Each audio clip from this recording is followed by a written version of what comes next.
Bonjour Fabrice.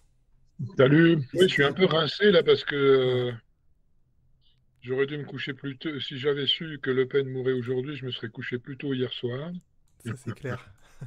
Et j'ai enchaîné les sollicitations là. T'as fait quoi comme émission, comme plateau? Oh, écoute, j'ai fait quoi? France 24, France Info, puis des médias, j'ai déjà oublié, des médias écrits, enfin des Ok. différents trucs quoi. Bah merci beaucoup d'être là avec nous. On te Ah, prend vraiment 15 minutes ouais, de ton temps. Je te dis juste ouais, le je te- nombre de personnes qu'il y a. Il y a, je sais pas, au moins 300 si je compte. Il y a des gens sur YouTube et des gens sur Twitch. D'ailleurs, merci à vous Formidable. d'être présents et présentes. Et donc là, l'idée, c'était que bah, nous, on a appris, comme toi, hein, la nouvelle de la mort de Jean-Marie Le Pen hein, ce matin. Enfin, ce matin, je sais pas s'il est mort ce matin ou dans l'après-midi. Je crois que c'est en fin de matinée, je crois. Et on se disait, on veut en fait parler de l'histoire coloniale de Le Pen. Parce que moi, ce qui enfin, qui est important pour moi, en tout cas, c'est de me dire, ok, la pensée de l'extrême droite actuelle qu'on a en France est quand même, enfin, Jean-Marie Le Pen est une des figures majeures, et c'est aussi et avant tout une figure majeure de la colonisation et notamment de la guerre d'Algérie. Et c'est pour ça que tu as écrit ton livre sur ce sujet. Est-ce que tu peux nous expliquer un petit peu qui est Jean-Marie Le Pen et en ce moment très important où son nom va revenir sur toutes les lèvres, on va entendre parler tous les jours. Qu'est-ce qu'il faut retenir d'important sur ce personnage? Alors, écoute, avant de parler du personnage, parlons du lepénisme. Et effectivement, du fait que, de façon extrêmement significative, quand on critique le lepénisme, on fait référence à ses origines collaborationnistes, antisémites, mais à peu près jamais à la matrice coloniale de cette idéologie qui est absolument déterminante, hein. Et c'est une des raisons pour lesquelles j'ai voulu écrire ce livre. Voilà. Donc, alors, le fondateur du lepénisme, évidemment, Jean-Marie Le Pen, il a, on peut dire, démarré véritablement sa carrière politique en allant physiquement, personnellement, combattre, euh, d'abord en Indochine en 1955, puis en Algérie à la fin de 56 et au début de 1957. C'est pas indifférent du tout, hein. Alors à ce moment-là, c'est un jeune militant anticommuniste, ultranationaliste et évidemment en faveur de la défense de l'Empire. Et il se retrouve donc lieutenant dans un régiment de parachutistes. Et dès son arrivée à Alger, quasiment quelques jours après, commence cette séquence de la guerre d'Algérie qu'on appelle la bataille d'Alger, qu'on devrait appeler la grande répression d'Alger, dans laquelle euh, toute l'armée française participe à un système de terreur militaro-policière qui ne vise pas seulement, comme elle l'a prétendu, à rechercher les poseurs de bombes du FLN, mais à éradiquer littéralement le nationalisme algérien dans le département d'Alger. Et Jean-Marie Le Pen, il est un de ceux, alors un parmi beaucoup d'autres, hein, de ceux qui vont bien utiliser les modes opératoires de ce qu'on appelait la doctrine de la guerre contre-insurrectionnelle, notamment celui de la torture. Voilà. Et donc on a, contrairement à ce que certains continuent à affirmer, on a une abondance de sources, de preuves au sens historique du mot, hein. On n'a pas évidemment de vidéos montrant Jean-Marie Le Pen en train d'actionner la torture, la GGN, mais on a une quantité impressionnante de témoignages extrêmement circonstanciés. On a quelques archives qui permettent d'affirmer donc qu'il a effectivement pratiqué lui-même et fait pratiquer la torture en Algérie.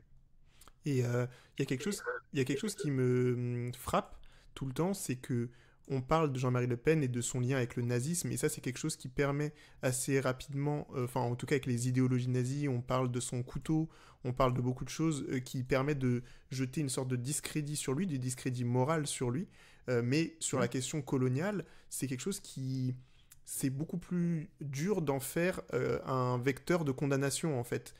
Finalement, c'est quelque chose Absolument. qui passe un peu à côté. Comment est-ce que tu expliques ça? Oui, écoute, on est dans un pays où il n'est pas considéré comme infamant, comme grave, d'avoir accompli des actes qui sont pourtant des actes qui sont reconnus comme étant des crimes contre l'humanité en droit international, à savoir la disparition forcée, la torture, les exécutions sommaires, les viols, hein. Ce cas, alors les historiens ont établi tout ça depuis longtemps, mais rien n'y fait.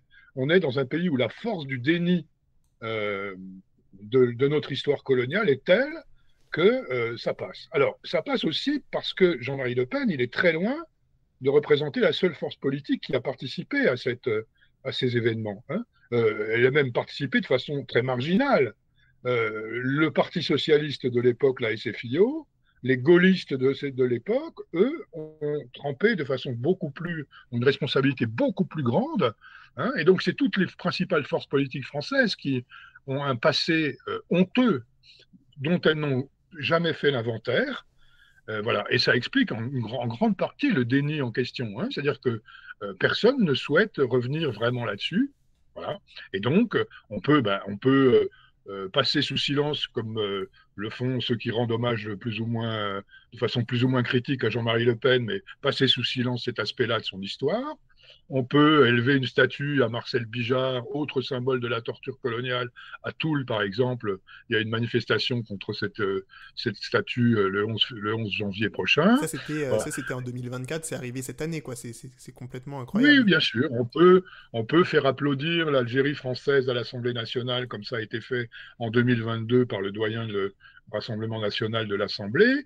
Tout est possible. On peut, comme chez Louis Alliot à Perpignan, rendre hommage aux criminels de l'OAS et même crier encore aujourd'hui Vive l'Algérie française dans les rassemblements, parce que voilà, on est dans une espèce de statut, comment dire, c'est une histoire, on est dans le flou complet, on ne sait pas, et d'ailleurs on ne sait toujours pas ce que la République française elle-même, à son sommet, pense de tout ça. Hein. Oui.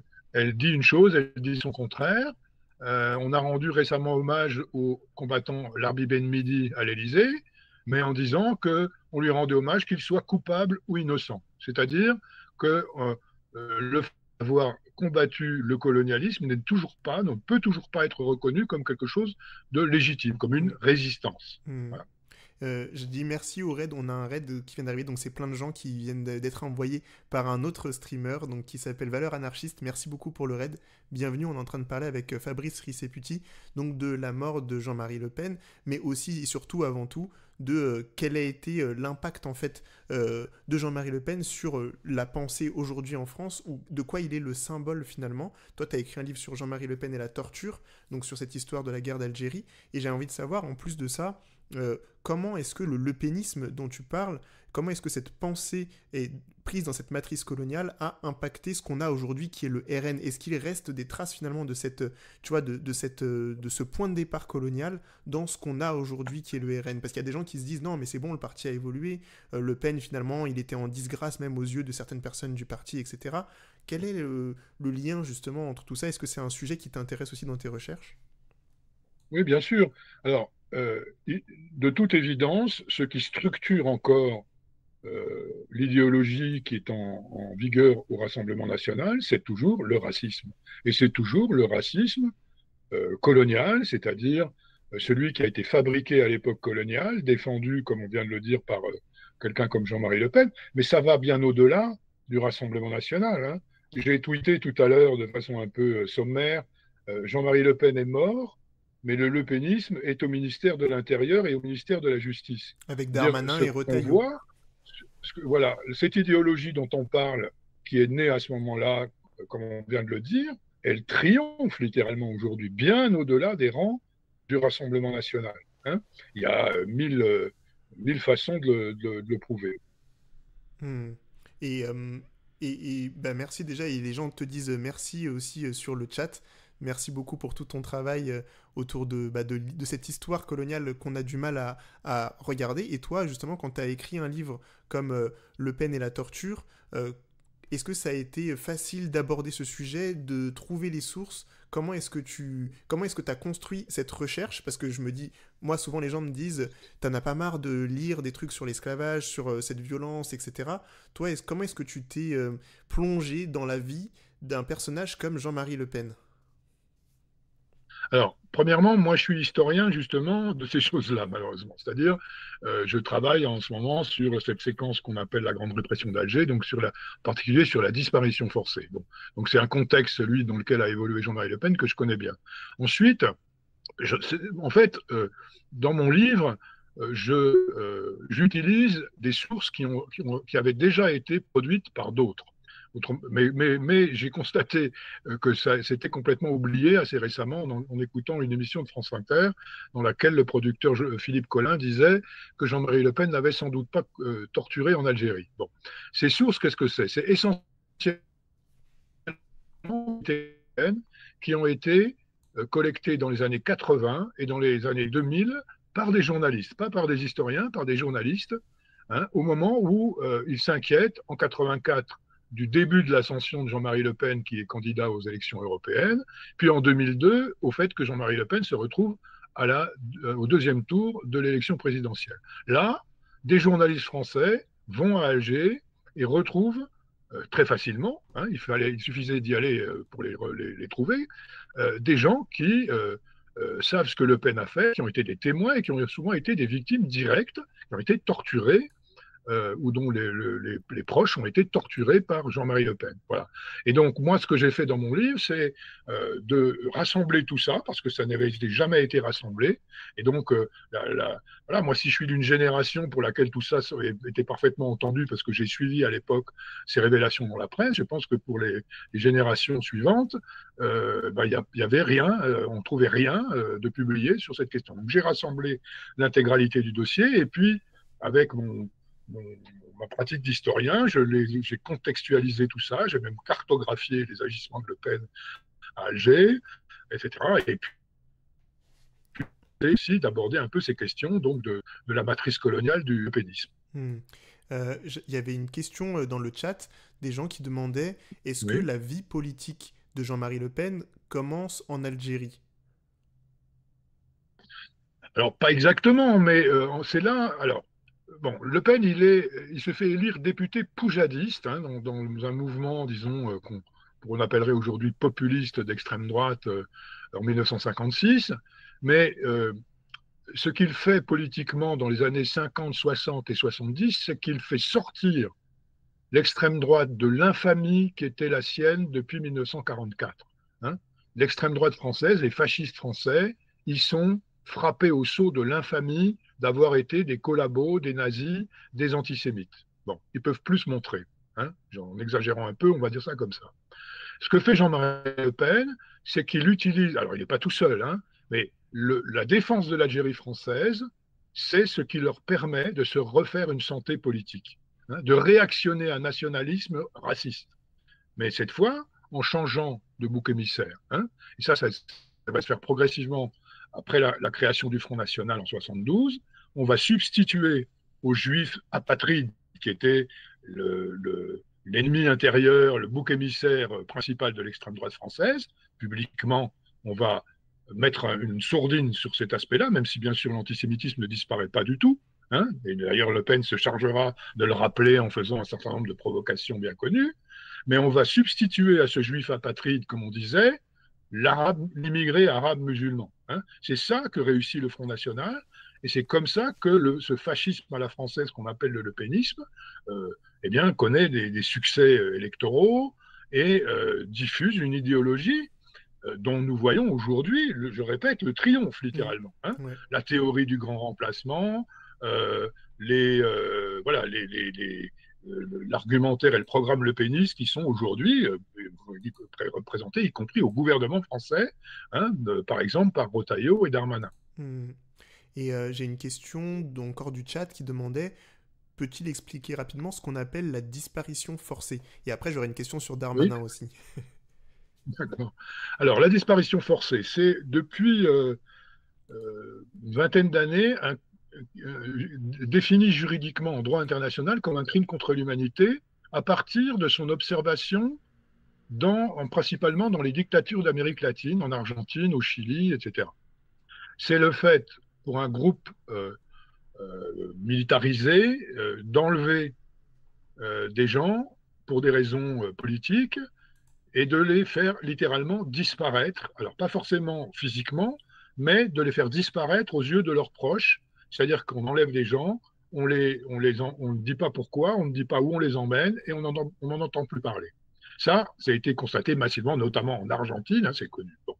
Il se trouve que alors je ne vais pas dire que les inventeurs, parce que enfin, j'ai pas fait assez de recherches pour savoir s'il n'y a pas de précédent, mais que la France, l'armée française, en 1957, durant ce qu'on a appelé la bataille d'Alger, a expérimenté, à mon avis, probablement la première, cette méthode de répression politique à grande échelle. Hein, puisque au cours de cette année en 1957 à Alger, l'armée française, les parachutistes, enlèvent littéralement, ils disent qu'ils les arrêtent, mais ces arrestations sont en réalité vécues comme des enlèvements, notamment par les familles algériennes, euh, des dizaines de milliers d'Algérois, essentiellement algériens, mais aussi des Européens, hein, communistes ou partisans de l'indépendance de l'Algérie, dont un certain nombre, alors beaucoup sont torturés, et un certain nombre disparaissent définitivement. Voilà. Alors la disparition forcée, c'est ce phénomène-là,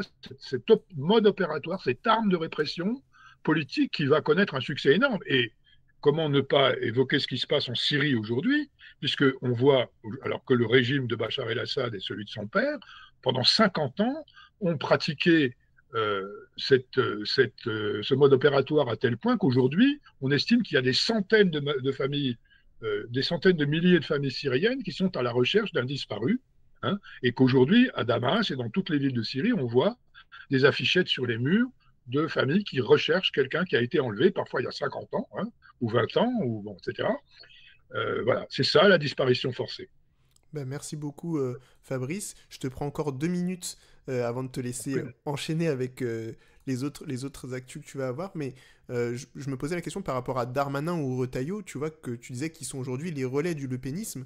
Il y a cette question parce que on l'a vu Darmanin quand il a quitté ses fonctions dans le précédent gouvernement. Il a fini son mandat en disant si je m'étais appelé Moussa, je n'aurais pas eu l'accès à tous ces, enfin, à de si hautes fonctions, etc. Et on l'a vu comme retrouver un petit peu son héritage d'enfant de colonisé, chose qu'il avait déjà faite aussi auparavant à l'Assemblée nationale. Comment expliquer parce que pour certaines personnes c'est pas compréhensible, qu'un ancien descendant, tu vois, de colonisés embrasse si fort le lepénisme? Ouh là là, alors écoute, je ne sais pas si j'ai Tu veux pas tellement de faire une analyse compétences pour de... te répondre là-dessus. Je pense que Darmanin était et, au malin qui jouait Ah, ça a coupé un petit peu. selon les moments. Hein. Oui, c'est bon, c'est bon. Tu m'entends? Ouais, Je disais que je pense que Darmanin est un assez gros malin, qu'il sait utiliser différents registres selon. Il est avant tout un opportuniste. Hein, donc, mm, quand il s'agit de rappeler bon, ses origines, le fait, mais le fait quand même assez sommairement et brièvement. Ce qui me frappe, moi, c'est que ces gens-là, et en particulier Retailleau, hein, à force donc de faire cette politique catastrophique qui consiste à imiter le Front National pour éviter le Front National, soi-disant, font de telle sorte qu'on ne peut plus les distinguer. On vient aujourd'hui d'entendre Retailleau reprendre à son compte quelque chose qu'on entendait dans la bouche de Julien Audoul, hein, c'est-à-dire, par exemple, l'interdiction des sorties scolaires aux mamans portant le voile. ouais. On en est là. C'est particulièrement inquiétant. Voilà. Voilà. Et comment ne pas parler aussi de la communication du Premier ministre qui rend littéralement hommage au combattant formidable qu'a été Jean-Marie Le Ouais, Pen. c'est terrible, C'est c'est terrible. stupéfiant. Hein. C'est terrible. Quelqu'un a rappelé qu'en 79, Simone Veil lui disait: Vous n'êtes qu'un SS au petit pied, j'ai résisté à plus, euh, à plus dur que vous. Et aujourd'hui, voilà, on a un Premier ministre qui fait un hommage à Jean-Marie Le Pen. On est à deux doigts peut-être pas de l'entrée au Panthéon, mais en tout cas de l'hommage national. C'est tout à fait lamentable. Mm. Bah, merci beaucoup, Fabrice. Je dis juste bonjour au raid. Il y a Arrêt sur Image, la chaîne qui vient de nous envoyer plus de 140 personnes. Merci beaucoup. Ah, Merci beaucoup à tout le je monde. peux, je peux rester encore quelques minutes si tu veux. Hein, Vas-y, on prend encore quelques minutes. Si vous avez des si questions vous avez pour d'autres Fabrice, questions. ouais, n'hésitez pas à les faire remonter. Donc Fabrice Risseputi, qui est du coup auteur, historien, qui anime et qui a, je pense que tu l'as créé, ouais, le site Histoire coloniale et post-coloniale, mais ça s'appelle histoirecoloniale.net. Je suis un, je suis un des co-animateurs de ce site, mais en fait, il a une histoire compliquée. Il existait sous une autre forme auparavant. Hein, Ok. mais je vous invite effectivement à le consulter, histoirecoloniale.net. On y parle de beaucoup de choses. On s'est rénové récemment et je pense qu'il mérite d'être visité. Ouais. Ouais, il est vraiment génial. Moi, c'est une source d'inspiration et de voilà d'informations qui est précieuse. Je voulais afficher aussi les gens, donc vous pouvez voir un peu le site. Merci Fabrice. Et j'allais demander donc là ce que tu disais par rapport voilà à comment il s'appelle François Bayrou qui vient de faire cette déclaration. Moi, je me suis dit mais en plus le fait qu'il parle d'un grand combattant, c'est terrible puisque Jean-Marie Le Pen est avant tout un combattant colonial. Et du coup, enfin, la carrière militaire de Le Pen, en fait, c'est ce que tu disais, c'est l'Indochine, c'est l'Algérie. Donc, Ah non, mais utilise... attends, euh, il n'a jamais été un combattant, en tout cas au sens commun du Oui, terme. oui. Est-ce que, est-ce que faire irruption avec 15 parachutistes dans une maison de la Casbah, se mettre à torturer à la Gégène un type qui n'a strictement aucun moyen de se défendre, est-ce qu'on peut appeler ça un combattant? Hmm. Le Pen, en fait, il a fait du tourisme idéologique et politique en Algérie, hein, ou en Indochine aussi. Il n'a jamais littéralement, véritablement combattu. Hmm. C'est une légende complète. Hein. Ouais, intéressant. C'est vrai que j'avais jamais visionné la chose comme ça. Mais oui, ne même pas utiliser cet imaginaire du combattant, c'est extrêmement important. T'as pas écrit que un livre sur... t'as pas écrit un livre que sur, sur Jean-Marie Le Pen, t'as écrit d'autres livres précédemment, et notamment sur, si je me trompe pas, sur la conquête de l'Algérie, si je me trompe Non, pas. ça, c'est Alain Ruscio qui a Ah écrit ce mince. livre-là. Parce qu'il J'aurais cohabite. bien aimé l'écrire parce il est formidable, mais non, moi j'ai écrit autour du 17 octobre 61 et Oui. de la figure de Jean-Luc Einaudi, l'historien qui a fait revenir à la mémoire française l'histoire de ce massacre d'Algériens à Paris qui avait été complètement occulté. Hmm. Je regarde un petit peu les questions qui ont été posées. Et il y a Black Attack qui dit la mort de Le Pen symbolise aussi la mort de cette génération de combattants français dans la guerre coloniale algérienne. Pensez-vous que cela va laisser la place à un vrai débat mémoriel? Effectivement, il est un des derniers probablement à casser sa pipe. Euh, laisser la place à un vrai débat mémoriel, non, je ne crois malheureusement pas parce que bon, ils sont déjà presque tous morts. Les gens qui ont vécu ces événements sont très âgés ou morts, mais euh, en fait, par exemple, la nostalgie de la colonisation ou la réhabilitation de la colonisation, c'est indexé sur le cours du racisme. C'est-à-dire que l'un ne va pas sans l'autre. Et malheureusement, comme vous le savez, aujourd'hui en France, le racisme est au plus haut.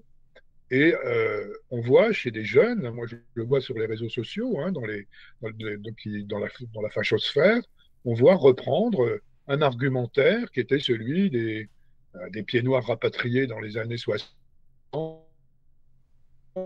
des anciens militaires parachutistes, le même exactement. Et donc il y a une espèce de régénération comme ça, parce que il faut se rendre compte que l'époque coloniale, l'ère coloniale, c'est un âge d'or perdu pour les suprémacistes blancs. Hmm. Hein.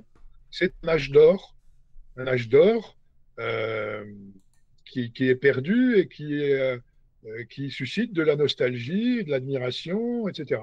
Et malheureusement, voilà. Alors, en France, le débat mémoriel, il est dicté par les décisions, les annonces et les initiatives prises souvent par le président de la République. Malheureusement, les partis politiques, même si ça change un petit peu ces derniers temps, sont assez peu présents sur la question. Bon, il y a quand même quelques initiatives à saluer de la part de la gauche récemment, sur Caroy, sur, Ouais. sur le 17 octobre 61. Il y aura l'anniversaire cette année, pardon, d'un événement énorme qui est le massacre du 8 mai 1945 à Sétif, Guelmar et Kirata en Algérie.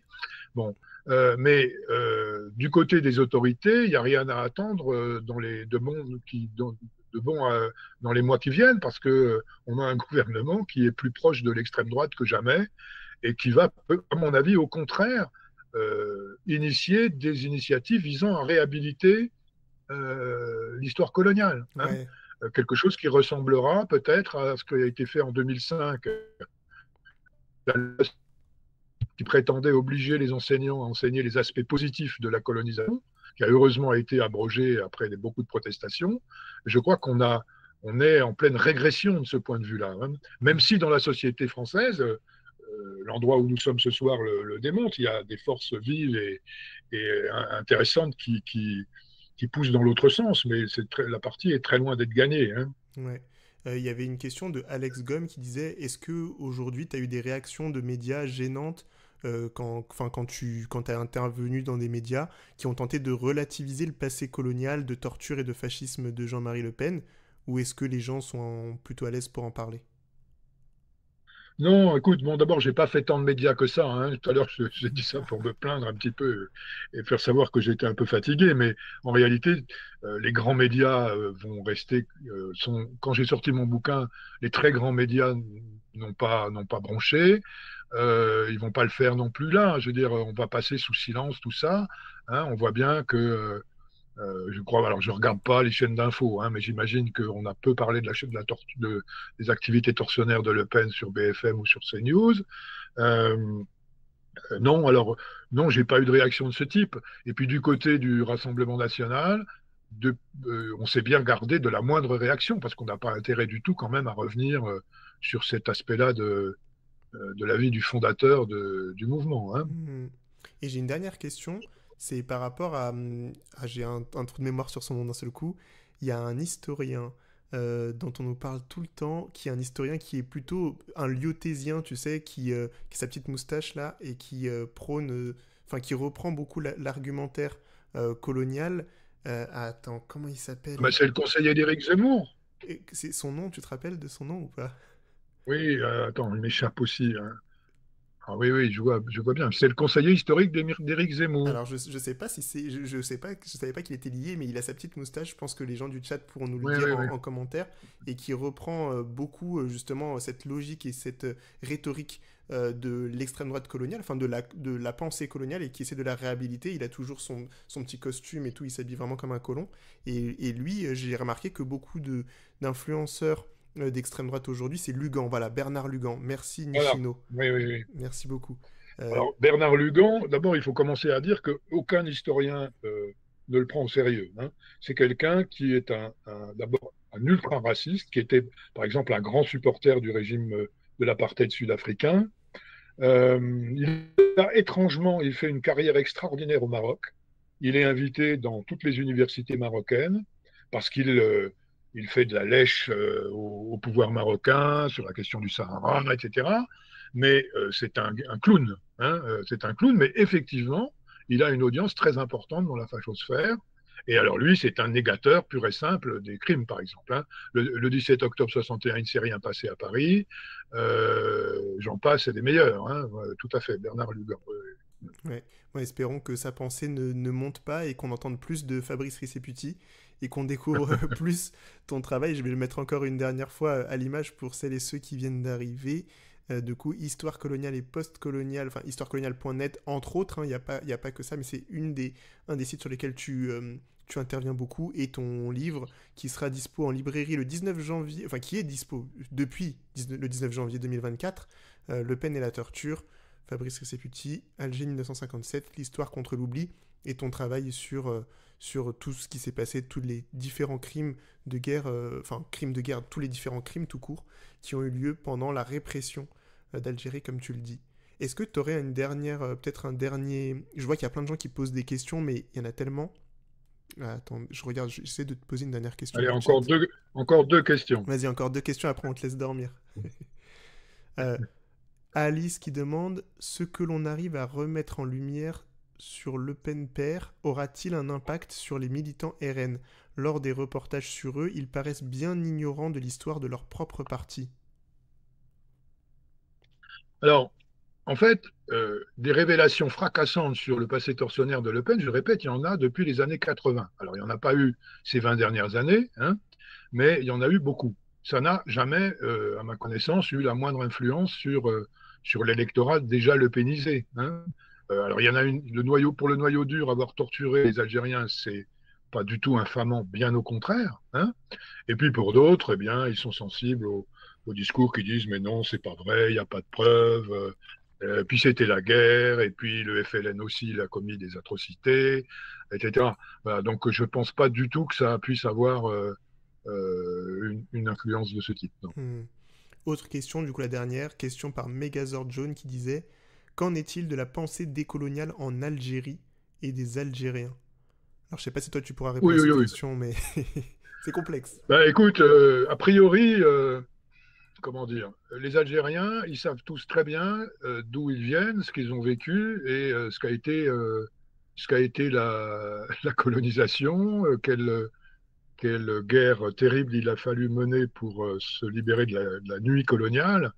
Donc c'est une, comment dire, c'est une question qui se pose pas. Enfin, je pense que c'est une question qui a pas tellement de sens. Ce qui est sûr, c'est que il y a une utilisation qui est faite par le pouvoir algérien, une instrumentalisation de cette histoire dans des rapports de force avec la France, en interne, de façon un peu parfois démagogique. Bon, une certaine tendance à gonfler les chiffres de victimes, à employer des mots qui ne sont pas forcément les bons, etc. Mais dans la société algérienne, euh, je pense que voilà, ça n'a pas trop de sens de se demander si elle est décoloniale. Oui, elle est Elle est décoloniale décolonisée. et elle accepte, voilà. Et comme on peut le voir dans un certain nombre de pays d'Afrique plus globalement, et on en parlait récemment par exemple au Sénégal ou dans d'autres pays, on voit bien qu'il y a une prise de conscience et un rejet du néocolonialisme français en tout cas, hein, Mhm. qui est particulièrement à noter, quoi. Hein, Ouais. voilà. Bon. J'ai ma lumière qui m'a lâché, mais merci beaucoup. Alors attends, j'essaie C'est de... moi qui vous remercie. Ouais, merci beaucoup d'avoir été avec Alors, nous. Ouais, tu pourras juste te déconnecter et puis moi je vais t'envoyer le replay dès qu'il sortira, je pense d'ici demain. d'accord. Il y a eu quelques bugs au niveau de Merci. l'image. Parfois la connexion a un peu sauté, donc l'image était floue, mais le son est très bien. Ok, merci à toi, Sunboy. À la prochaine alors. Ouais, à la Au revoir. prochaine. Ciao. Au revoir. Au revoir.